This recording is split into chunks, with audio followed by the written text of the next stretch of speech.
Here we shall study shielded metal arc welding, which is the most versatile and commonly used process in the fabrication industry.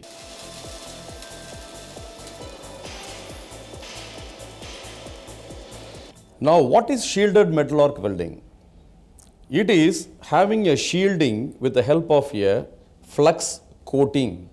That is why it is called shielded metal arc welding.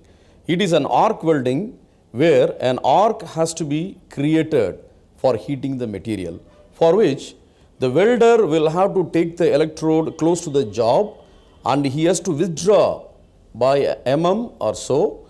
In the process, the arc is initiated.